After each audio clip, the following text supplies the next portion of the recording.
আসসালামু আলাইকুম। এটিএন বাংলা সংবাদে সবাইকে স্বাগত জানাচ্ছি আমি ভাবনা আহমেদ। শুরুতেই বিআরবি কেবল সংবাদ শিরোনাম।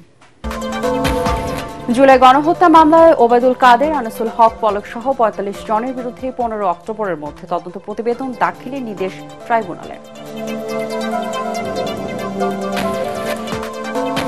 গণহত্যাকারী মানবজাতির কলঙ্ক, শেখ হাসিনাকে ক্ষমা করা যাবে না বললেন মির্জা ফখরুল। দুর্নীতি, সন্ত্রাসমুক্ত এবং উদার গণতান্ত্রিক রাষ্ট্র চায় বিএনপি।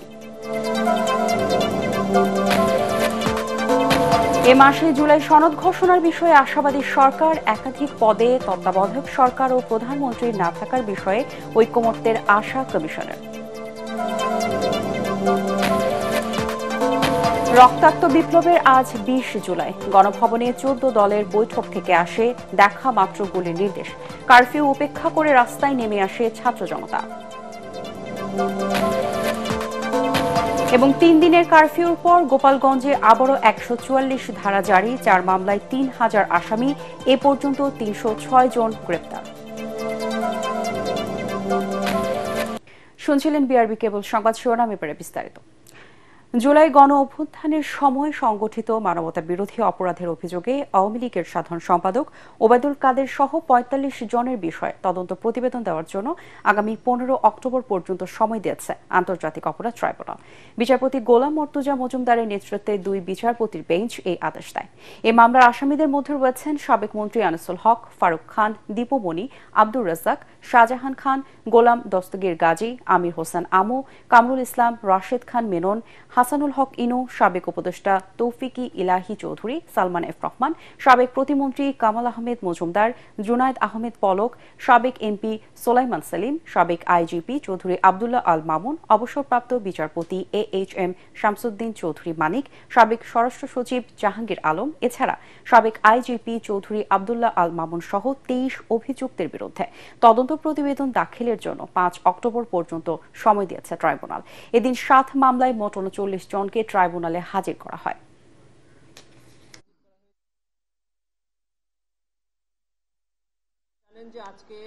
যে সুপিরিয়র কমান্ড রেসপন্সিবিলিটির অভিযোগ যে সকল আসামিদের বিরুদ্ধে, তাদের বিরুদ্ধে জুলাই গণহত্যার অভিযোগে যে অভিযোগ আনা হয়েছে সেখানে একটা হতে পারে, একাধিক হতে পারে।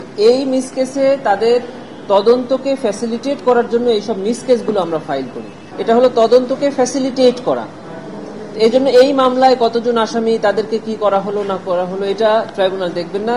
যখন ফ্রেশ তদন্ত প্রতিবেদন দাখিল করা হবে তখনই তার নামে আইসিটি বিডি মামলার মাধ্যমে ফ্রেশ কেস ফাইল হলো by filing a formal charge.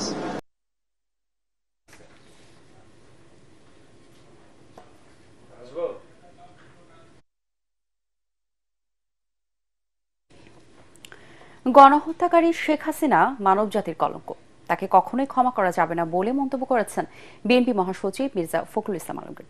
July গণ অভ্যুত্থানের বর্ষপূর্তি উপলক্ষে মাসব্যাপী কর্মসূচির অংশ হিসেবে জিয়া উদ্যানে বৃক্ষরোপণ কর্মসূচির উদ্বোধন করে তিনি কথা বলেন। মির্জা ফখরুল বলেন, জুলাই শহীদদের জন্য কিছু করতে না পারলে জাতি ক্ষমা করবে না। দুর্নীতিমুক্ত এবং উদার গণতান্ত্রিক রাষ্ট্র প্রতিষ্ঠায় সরকার প্রতিশ্রুতি অনুযায়ী নির্বাচন দেবে বলেও তার আশা। কামরুজ্জামান রাজীবের রিপোর্ট। জুলাই গণ অভ্যুত্থানের বর্ষপূর্তি উপলক্ষে মাসব্যাপী কর্মসূচির অংশ হিসেবে রাজধানীর জিয়া উদ্যানে বৃক্ষরোপণ কর্মসূচির উদ্বোধন করেন বিএনপি মহাসচিব মির্জা ফখরুল ইসলাম আলমগীর। এতে বিএনপি নেতারা অভিযোগ করেন, জুলাই যোদ্ধাদের জন্য কিছু না করে কেউ কেউ জুলাই চেতনাকে ব্যক্তিগত সম্পত্তি হিসেবে ব্যবহার করছে। এ সময় মির্জা ফখরুল বলেন, শহীদদের জন্য কিছু করতে না পারলে তাদের রক্তের ঋণ শোধ হবে না। হাসিনাকে কোনোদিন ক্ষমা করা যাবে না। হাসিনা হচ্ছে মানব জাতির একটা কলঙ্ক। হাসিনা হচ্ছে মায়েদের একটা কলঙ্ক।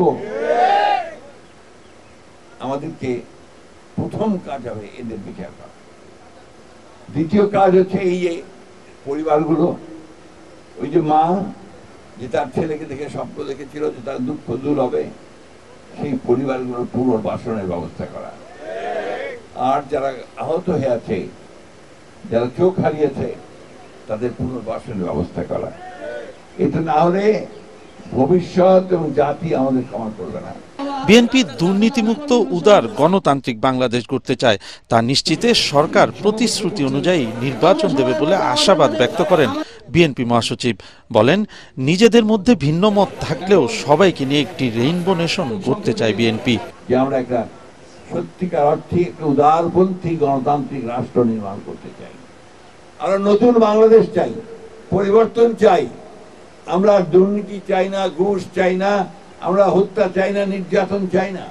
প্রতিশ্রুতিবদ্ধ হয়েছেন এই কেয়ারটেকার সরকার যে 26 ফেব্রুয়ারির মাঝামাঝি সময় নির্বাচন হবে, সেই নির্বাচনের মধ্য দিয়ে আমরা জনগণের একটা সরকার তৈরি করতে পারবো। জুলাই আন্দোলনে আহত ও শহীদ পরিবারের পুনর্বাসনে বিএনপির পক্ষ থেকে বিশেষ ফান্ড তৈরির ঘোষণা দেন বিএনপি মহাসচিব। কামরুজ্জামান রাজীব, এটিএন বাংলা, ঢাকা। রাজনৈতিক প্রভাবমুক্ত হয়ে যোগ্যতা ও মেধার ভিত্তিতে সেনাবাহিনীর কর্মকর্তা নির্বাচনের নির্দেশনা দিয়েছেন প্রধান উপদেষ্টা ডক্টর মোহাম্মদ ইউনূস। সেনা সদরে সেনাবাহিনী নির্বাচনী পর্ষদ 2025-এর উদ্বোধন করে তিনি বলেন, পদোন্নতির ক্ষেত্রে পেশাদারিত্ব, নেতৃত্বের গুণাবলী, শৃঙ্খলা, সততা, আনুগত্য ও প্রযুক্তিগত যোগ্যতার উপর গুরুত্ব দিতে হবে। তিনি বলেন, যারা সৎ, নীতিবান ও দক্ষ নেতৃত্ব দিয়ে সক্ষম তারাই উচ্চতর পদে উন্নীত হওয়ার দাবিদার। এ সময় দেশের স্বাধীনতা রক্ষা, শান্তি শৃঙ্খলা বজায় রাখা এবং দুর্যোগ মোকাবেলায় সেনাবাহিনীর ভূমিকার প্রশংসা করেন প্রধান উপদেষ্টা। অনুষ্ঠানে সেনা প্রধান জেনারেল ওয়াকার উজ্জামান প্রধান উপদেষ্টাকে স্বাগত জানান। নির্বাচনী পর্ষদ উদ্বোধন করায় তার প্রতি কৃতজ্ঞতা প্রকাশ করেন সেনাপ্রধান।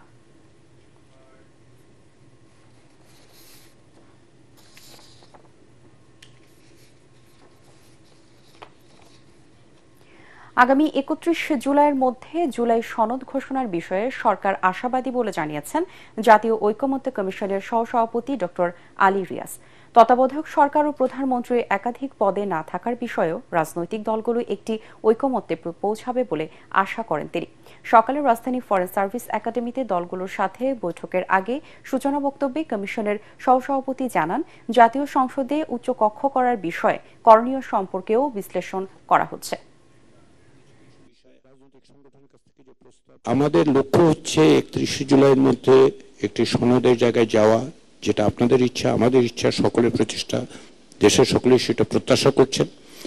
দ্বিতীয় বিষয় সেটা হচ্ছে যে আমরা একটা বড় বিষয়ের দিক হচ্ছে যে গত প্রায় 14 বছর ধরে তত্ত্বাবধায়ক সরকার ব্যবস্থা পুনঃপ্রতিষ্ঠার লড়াইয়ে আমরা সকলেই যুক্ত ছিলাম। সেই জায়গার থেকে আমরা একমত যে তত্ত্বাবধায়ক সরকার ব্যবস্থা পুনঃপ্রতিষ্ঠা, সেটা আমরা বলেছি, আমরা একমত হয়েছি।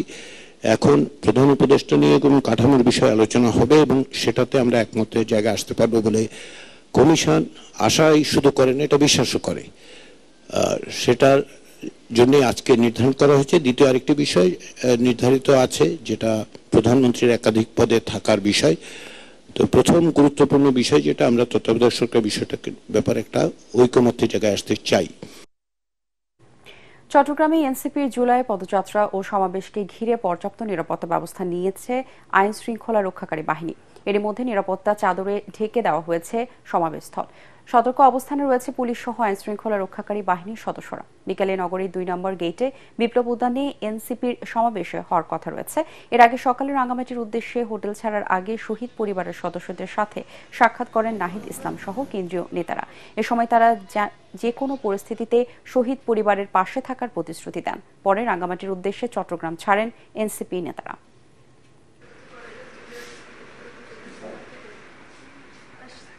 দেখা মাত্র গুলির কথা মনে আছে? গণভবনে শেখ হাসিনার নেতৃত্বে 14 দলের বৈঠক থেকে আসে এমন হঠকারী সিদ্ধান্ত, যার ফলশ্রুতিতে 2024-এর এই দিন থেকে সান্ধ্য আইন জারি করে সরকার। 20 জুলাই রাতে আটক করা হয় জুলাই গণ অভ্যুত্থানের অন্যতম সমন্বয়ক নাহিদ ইসলামকে। সেদিন কারফিউ উপেক্ষা করেই ছাত্র জনতাকে হত্যার প্রতিবাদে মোহাম্মদপুর, যাত্রাবাড়ি, বাড্ডা, রামপুরা এবং উত্তরায় রাজপথে নামে বৈষম্য বিরোধীরা। আদিল সজীবের রিপোর্ট। এটা অবশ্যই কারফিউ এবং এখানে শুটার সাইটও আছে। পুলিশ বা বিজিবির গাড়ি ছিল, তো গাড়িতে ওঠানোর পর আমাকে 3-4 স্তরে কাপড় দিয়ে আমার চোখ বেঁধে দেওয়া হয়, আমাকে হ্যান্ডকাফ করানো হয়। 20 জুলাই 2024 উদ্বেগ উৎকণ্ঠার দিন। মধ্যরাত থেকে সেনা মোতায়েন করা হয়, শুরু হয় কারফিউ।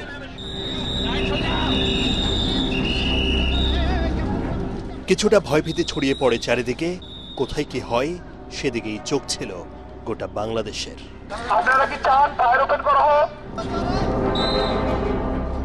তবে আটকে রাখা যায়নি বিক্ষুব্ধ ছাত্র জনতাকে। বৈষম্য বিরোধীদের যৌক্তিক আন্দোলনে গুলি হামলা চালালে আন্দোলন ছড়িয়ে পড়ে সারা দেশেই। জীবন বাজি রেখে মোহাম্মদপুর, যাত্রাবাড়ি, বাড্ডে-রামপুরা এবং উত্তরায় রাস্তায় নামে বিক্ষুব্ধ ছাত্র জনতা। জানান দেয়, বাধা দিলেই বাঁধবে লড়াই, এ লড়াইয়ে জিততে হবে।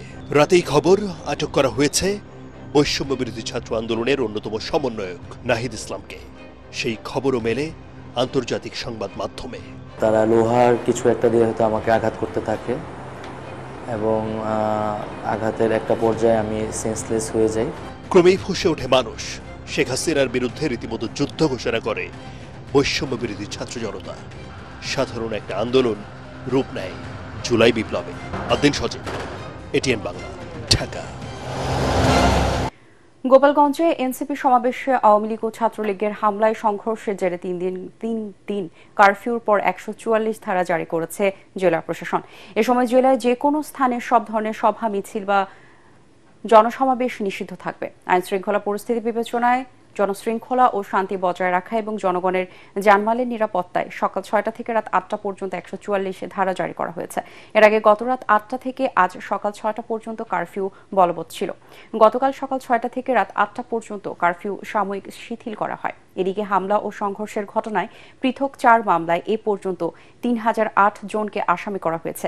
এর মধ্যে 306 জনকে গ্রেপ্তার করা হয়েছে।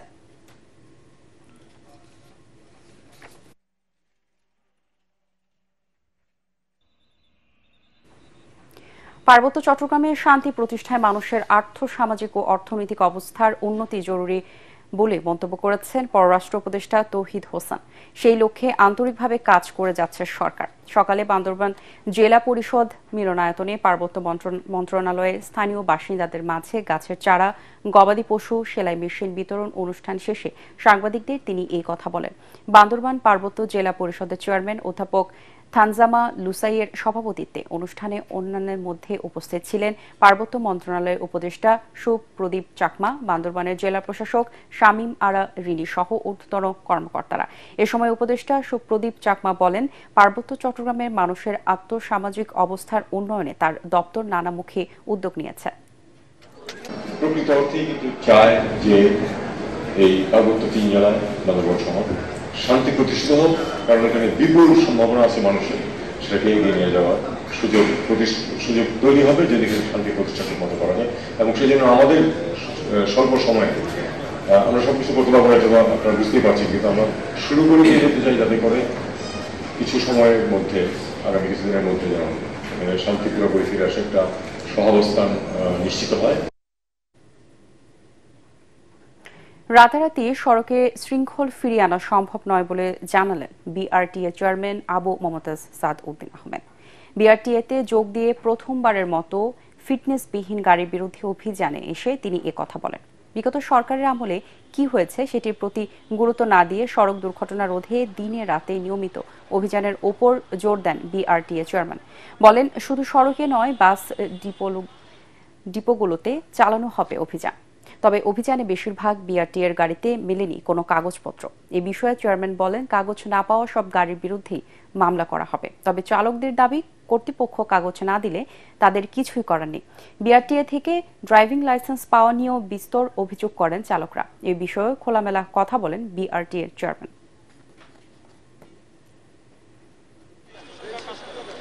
আমাদের নিবন্ধিত যে বাসের সংখ্যা, সেই সংখ্যার চেয়ে কিন্তু আসলে রিয়েলিটি হচ্ছে অনেক বেশি বাস চলছে এবং অনেক আছে, সেগুলোকে আমরা আইডেন্টিফাই করার চেষ্টা করছি। আমরা কিন্তু শুরু করেছি শুদ্ধ অভিযান। দীর্ঘদিনের একটা জঞ্জাল, আপনারা জানেন, এই দীর্ঘদিনের জঞ্জাল তো ওভারনাইট আপনি চেঞ্জ করতে পারবেন না, but we are trying to resolve all the problems existing in our country. একবারে তো আমি একদিনই সবকিছু পারবো না। গোপালগঞ্জ থেকে পর্যায়ক্রমে 144 ধারা তুলে নেওয়া হবে বলে জানিয়েছেন স্বরাষ্ট্র উপদেষ্টা জাহাঙ্গীর আলম চৌধুরী। সচিবালয়ে আইনশৃঙ্খলা সংক্রান্ত বৈঠক শেষে তিনি কথা বলেন। পরিস্থিতির বিবেচনায় আইনশৃঙ্খলা রক্ষাকারী বাহিনী গুলি ছুড়েছিল উল্লেখ করে তিনি আরও বলেন, গোপালগঞ্জে গণগ্রেপ্তার নয়, বরং দোষীদের আইনের আওতায় আনা হচ্ছে। এই আইনশৃঙ্খলা বাহিনী দিয়ে সুষ্ঠু নির্বাচন সম্ভব বলেও জানান তিনি। এ সময় দেশে আইনশৃঙ্খলা পরিস্থিতির উন্নতি হয়েছে বলেও উল্লেখ করেন স্বরাষ্ট্র উপদেষ্টা।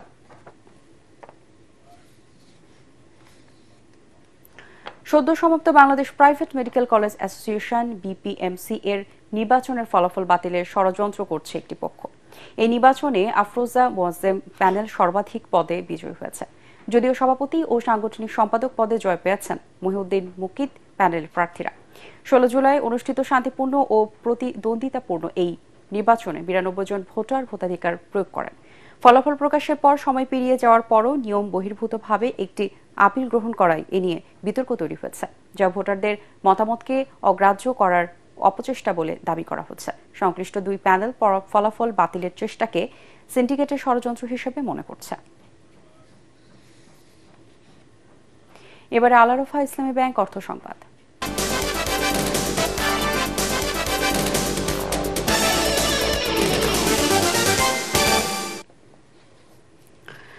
বর্ষা মৌসুমে গ্রাম বাংলার বাঁশের তৈরি ফাঁদ দিয়ে খাল, বিল ও জলাশয়ে মাছ ধরার ধুম পড়ে যায়। স্থানীয় ভাষায় এগুলোকে বলা হয় চাই। পিরোজপুরের হাটগুলো জমে উঠেছে মাছ ধরার এসব উপকরণের বেচাকেনায়। পিরোজপুর প্রতিনিধি শফিকুল ইসলাম মিলনের পাঠানো রিপোর্ট জানাচ্ছেন মুশফিকুর রহমান। বর্ষায় নদীসহ বিভিন্ন পুকুর পানিতে ভেসে গেলে সেখানকার মাছ প্রবেশ করে খালবিল সহ আশেপাশের জলাশয়ে। তখন মাছ ধরতে মেতে ওঠে গ্রাম বাংলার মানুষ। বাঁশের তৈরি চাই বা ফাঁদ দিয়ে মাছ ধরার ধুম পড়ে যায়।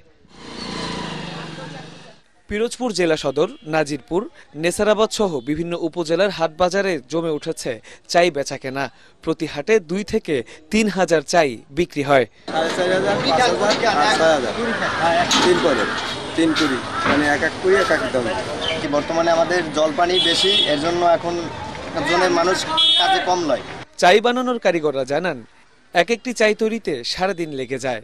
আকার ভেদে এক একটির দাম পড়ে 200 থেকে 500 টাকা।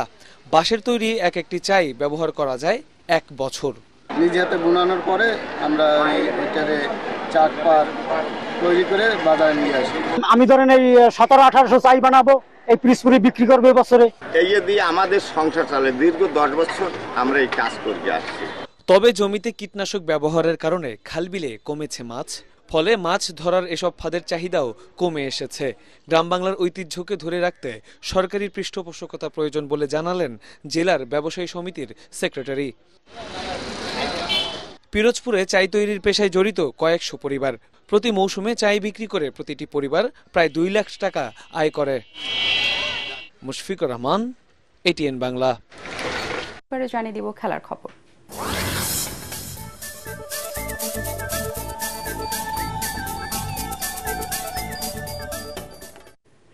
শ্রীলঙ্কার মতো পাকিস্তানের বিপক্ষে জয়ের ধারা অব্যাহত রাখতে চায় বাংলাদেশ। ম্যাচের আগে সংবাদ সম্মেলনে এমনটাই বললেন টাইগার অধিনায়ক লিটন দাস। শ্রীলঙ্কা সফর শেষে বিশ্রাম নয়, টাইগাররা মুখোমুখি হতে হচ্ছে পাকিস্তানের। জয়ের ধারা অব্যাহত রাখতে চান ফিল সিমন্সের শিষ্যরা। তবে টি-20তে বাংলাদেশের চেয়ে অনেক এগিয়ে পাকিস্তান। 22 বারের মুখোমুখি লড়াইয়ে টাইগারদের 3 জয়ের বিপরীতে পাকিস্তান জিতেছে 19টিতে। এদিকে কয়েকজন অভিজ্ঞ ক্রিকেটার ছাড়াই বাংলাদেশ সফরে এসেছে পাকিস্তান। সিরিজ জিততেই এই সফরে এসেছেন বলে জানান অধিনায়ক সালমান আলী আগা। নিজ দেশে বেশ শক্তিশালী হলেও গত মে-জুন মাসে বাংলাদেশকে 3-0 ব্যবধানে হারিয়েছিলেন পাকিস্তান। মিরপুর শেরেবাংলা স্টেডিয়ামে সন্ধ্যা 6টায় শুরু হবে খেলা। লিওনেল মেসির ম্যাজিকে মেজর লিগ সকারে আবারও বড় জয় পেয়েছে ইন্টার মায়ামি। জমজমাট এক ম্যাচে নিউ ইয়র্ক রেড বুলসকে 5-1 গোলে বিধ্বস্ত করে লিওনেল মেসির দল। তবে খেলার শুরুতেই আলেকজান্ডার হ্যাক গোল করে এগিয়ে দেন রেড বুলসকে। এরপরে শুরু হয় মেসি ম্যাজিক। তাতে গোল বন্যায় ভেসে যায় নিউ ইয়র্ক রেড বুলস। 24 মিনিটে মেসির চমৎকার পাস থেকে সমতা ফেরান জর্দি আলবা। মেসি নিজে করেন 2টি গোল এবং 2টি অ্যাসিস্ট করেন। মেসির মতো জোড়া গোল করেন টেলাস্কো সেগোভিয়া। এই জয়ে ইস্টার্ন কনফারেন্সে 21 ম্যাচে 41 পয়েন্ট নিয়ে লিগ টেবিলের 5মে উঠে এলো ইন্টার মায়ামি। শেষ করার আগে বিআরবি কেবল সংবাদ শিরোনামগুলো জানিয়ে দিব আরো একবার। জুলাই গণহত্যা মামলায় ওবায়দুল কাদের, আনিসুল হক, পলক সহ ৪৫ জনের বিরুদ্ধে ১৫ অক্টোবরের মধ্যে তদন্ত প্রতিবেদন দাখিলের নির্দেশ ট্রাইব্যুনালের। গণহত্যাকারী মানবজাতির কলঙ্ক শেখ হাসিনাকে ক্ষমা করা যাবে না বললেন মির্জা ফখরুল। দুর্নীতি, সন্ত্রাসমুক্ত এবং উদার গণতান্ত্রিক রাষ্ট্র চায় বিএনপি। এ মাসে জুলাই সনদ ঘোষণার বিষয়ে আশাবাদী সরকার। একাধিক পদে তত্ত্বাবধায়ক সরকার ও প্রধানমন্ত্রীর না থাকার বিষয়ে ঐকমত্যের আশা কমিশনের।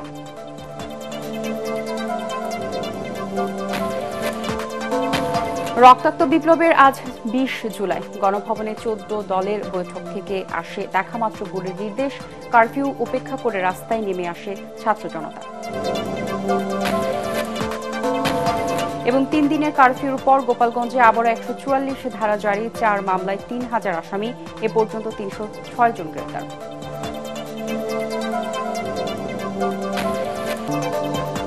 পরবর্তী সংবাদ দেখার আমন্ত্রণ জানিয়ে এখনকার মতো শেষ করছি। এটিএন বাংলার সংবাদ ইউটিউবে দেখতে ব্রাউজ করুন, youtube/ATN Bangla News। ধন্যবাদ সবাইকে।